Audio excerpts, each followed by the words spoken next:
Jacqueline Lee Bouvier was born July 28, 1929 in Southampton, New York, to stockbroker John Bouvier III and his socialite wife Janet. Jackie was from one of the richest Catholic families in America at that time. She was a debutante and attended private schools, really an American aristocrat. One thing that Jackie learns growing up is that appearances are very important, but it's not just how you look, it's also how you speak, how you're educated, the books you read, the horse that you ride, the vacations that you take. While she was in college at Vassar, she spent a year in Paris, a year that she described as the happiest year of her life. And Jackie brought a European sensibility, a European elegance to the way that American women dressed. She was wearing black during the daytime when you wouldn't find that. She was very refined and European, mixing that with an American sportswear sensibility. In 1951, 22-year-old Jackie met a handsome 34-year-old congressman from Massachusetts who was about to change her life. Jackie was the perfect match for John F. Kennedy. She was a fascinating woman. She was very well educated, incredibly beautiful and stylish. It's all about chic shorts and a little button-down while vacationing at the Kennedy compound in Massachusetts in 1953. That straw topper just adds to the easy breezy summer vibe. In September 1953, they were married at St. Mary's Church in Newport, Rhode Island. 600 guests attended the wedding, which was consecrated by Archbishop Cushing of Boston and blessed by the Pope. She wore this beautiful dress. It was designed by an African-American designer, and it had a portrait neckline that really showed off her face, and it was made with 50 yards of taffeta. A crowd of 3,000 fought for a glimpse of the glamorous newlyweds. More than 1,200 leaders of society and politics attended the reception for the young couple.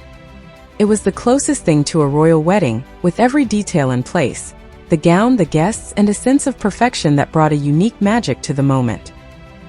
In 1954, all white was a theme for Mrs. Kennedy, shown here in a white hat and another boat neck. Those white gloves finished the elegant idea. 3 years later, Jackie gave birth to the couple's first child, Caroline Bouvier Kennedy. Consider it mom and baby style done right. Here, Jackie is pictured with her new daughter Caroline Kennedy in 1958 in a silk-printed dress.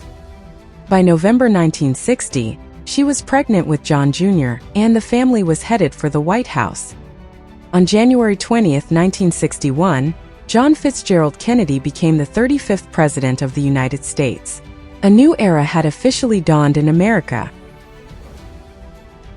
The First Lady's most iconic looks. Jackie met the designer Oleg Cassini shortly before her wedding at a nightclub in New York City, and he very quickly became her favorite designer. And so he was the one she tapped for her inauguration look. And this was a beautiful look. It was a dress by him with these big buttons, and there was a hat by Halston, and then she paired it with white gloves. And what's so interesting about this look is that it has these signature elements that became synonymous with Jackie herself. Well known for her Oleg Cassini and Chanel suits, Jackie was well aware that a great jacket and a set of pearls make the ladylike look. For her first official photograph as First Lady in 1961, the Southampton-born beauty wore a simple long-sleeved sheath. This casual pose illustrated her easy elegance. Jackie again donned gloves and a boatneck gown to attend a dinner at the Japanese embassy in 1961. That simple bow ties up the luxe white look. Always the lady, here she is pictured wearing a Chez Ninon suit during a tour in Vienna in 1961. A contrasting hat and shimmering brooch serve as standout accessories. Does it get any prettier than pink Christian Dior? The First Lady attended an event at the White House in this memorable strapless gown in 1962. While her pink Chanel suit will go down in infamy, this little shift was worn during happier times. White gloves, pearls, and pumps finished the idea. Are you seeing the shift theme? A simple shape that can handle any number of colors of prints, the shift was a go-to of the First Ladies in the early 1960s. For her state visit to India in 1962, Jackie embraced the country's love of vibrant color. This orange-hued dress with bow detail was one of her many rainbow-hued ensembles for the excursion. As her state visit in India continued, 3 fashion go-tos remained: pearls, white gloves, and many bow details. The early 60s were all about Palm Springs. Here, Jackie, Caroline, John Jr., and John F. Kennedy hit the Cali hotspot in white mommy and me looks, save for John F. Kennedy in a black suit. In 1963, Jackie looked regal in a strapless lavender gown, diamond drop earrings, and long white gloves during a ceremony at the National Gallery of Art. From Dallas, Texas, The Flash, apparently official, President Kennedy died at 1 p.m. Central Standard Time. When Jackie accompanied JFK to Dallas on that fateful trip, she was wearing what is now a very iconic suit. It was this watermelon pink look. It was a Chanel design.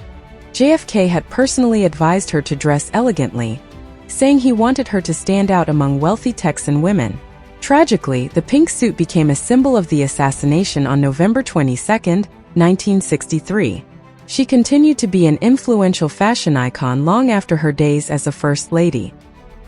Iconic beyond the White House. Following JFK's tragic assassination in November 1963, Jackie moved to New York to focus on raising her two children, Caroline and JFK Jr.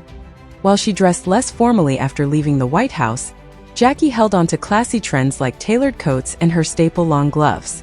Although certainly a difficult time, Jackie used fashion as an armor, looking beautiful as always in a short-sleeved suit while attending a memorial for John F. Kennedy in 1965. Always a chic pair, the former First Lady is captured walking with her sister Princess Lee Radziwill in a nautical-inspired navy suit with gold buttons in 1965. Daughter Caroline and niece Anna opted for mini dresses. As we head into the late 60s, Jackie begins to embrace longer, leaner silhouettes. This gilded belt lends major glamour factor to her mint gown. In 1968, 39-year-old Jackie married Greek shipping magnate Aristotle Onassis. The 62-year-old billionaire owned the private island where the ceremony took place. She wore a very different type of look for this second wedding. It was a Valentino dress. It was actually beige, not white. It was knee-length and she wore white ribbons in her hair. This truly marked a new Jackie. After her marriage to Aristotle Onassis in 1968, Jackie Kennedy, Mrs. Kennedy, became Jackie O, which in a way is still how she's often referred to. And Jackie O is definitely a part of the jet set. There's a lot of pictures of her in Capri. She's spending time on his private island of Scorpios. Her dress gets much more modern, more chic. It's a little looser, no more bouffant. Her hair is looser. The marriage would only last 7 years. In 1975, Onassis died, and Jackie was a widow once again. The next chapter is a really interesting one for Jackie.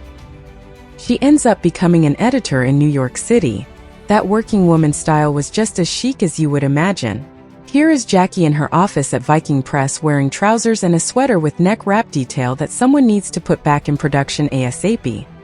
This wrap style became a go-to in Jackie's New York years.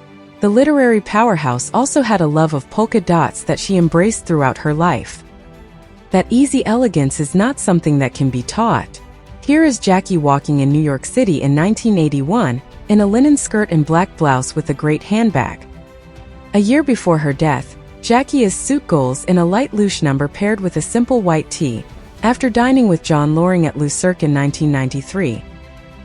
On May 19, 1994, Jacqueline Kennedy Onassis died of cancer at her home on the Upper East Side of Manhattan.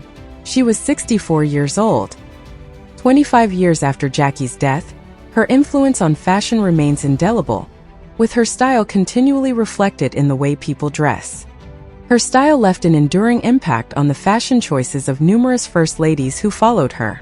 For example, Betty Ford's wardrobe of tailored jackets and silk scarves, along with her signature bouffant hairstyle, clearly drew inspiration from Jackie's polished elegance. Similarly, Nancy Reagan embraced Chanel-inspired power suits reminiscent of Jackie's iconic ensembles, while her preference for bold crimson shades, known as Reagan Red, further echoed Jackie's sophisticated style. Likewise, Hillary Clinton's tailored pantsuits with oversized buttons paid tribute to Jackie's structured designs, as both shared a fondness for bold accessories, particularly pearls. In the same vein, Michelle Obama honored Jackie's classic look by donning sleeveless sheaths and pearls, though she modernized it by pairing luxury labels with affordable fashion. Finally, Melania Trump openly acknowledged her admiration for Jackie's elegance, often channeling her style through tailored coats, shift dresses, and monochrome outfits. Through their choices, These first ladies have collectively ensured that Jackie's influence remains a defining element of White House fashion. That's a wrap for today's video. Which of Jackie Kennedy's outfits is your favorite? Let us know in the comments below. Thanks for watching, and we'll see you in the next one.